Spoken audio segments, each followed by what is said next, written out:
in Brazil. Let's get some analysis and bring in Claudia Alves, who's a co-founder of Fluxo Films, a director and a writer, campaigning journalist based in Brazil. Claudia, thank you very much for joining us. We appreciate your time. President Jair Bolsonaro is saying there is no racism problem now in Brazil. Is he right? So, first of all, thank you very much for having me here. And for sure, he is completely wrong.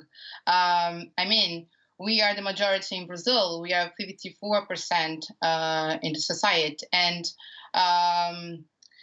for instance, we struggle a lot about racism in Brazil. When we see the education, when we see the public schools, for instance, we see many of Black people studying there, and they don't have the same opportunity of white people.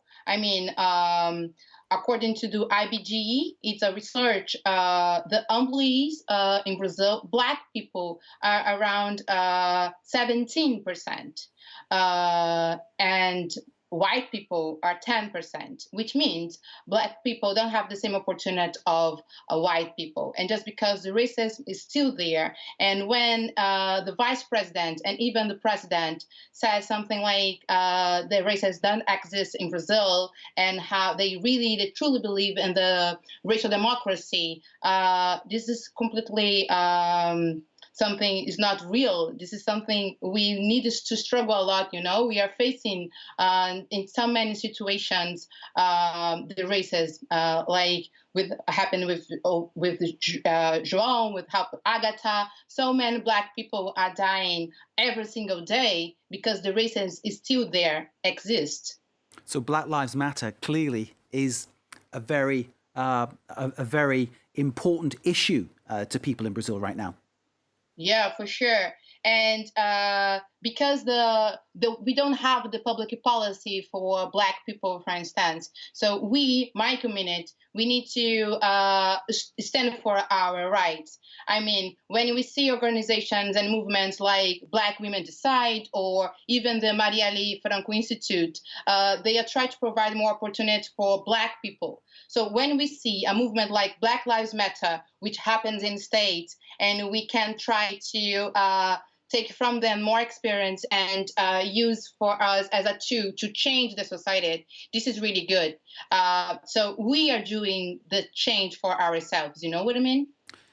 I hear exactly what you're saying. The situation, as our reporter mentioned it in his piece regarding Carrefour, a French company, and its security guards in Brazil, it sounded alarming.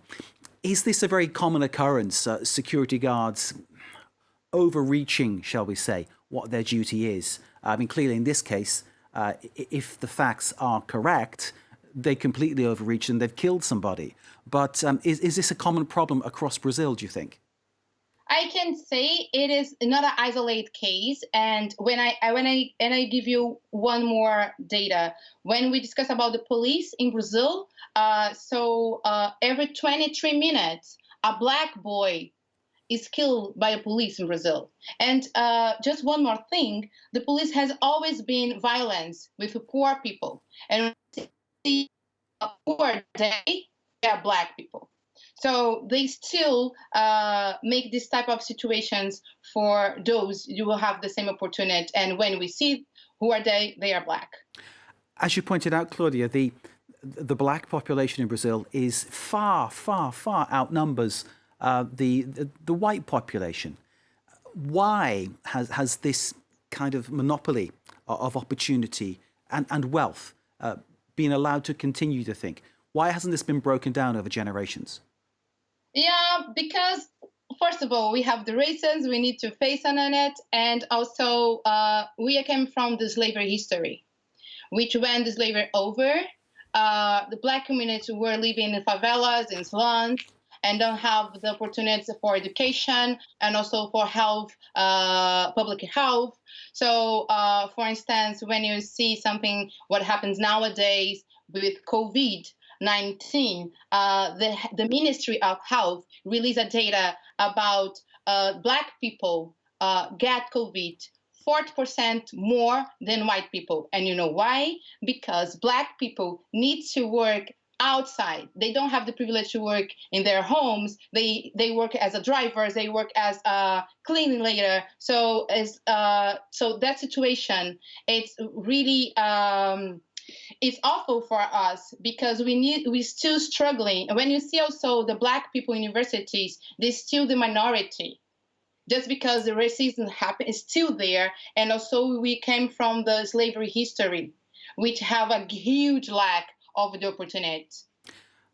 And having a president such as Jair Bolsonaro in charge, would you say that with his approach, his policies, things will not improve for you, for Black people in Brazil?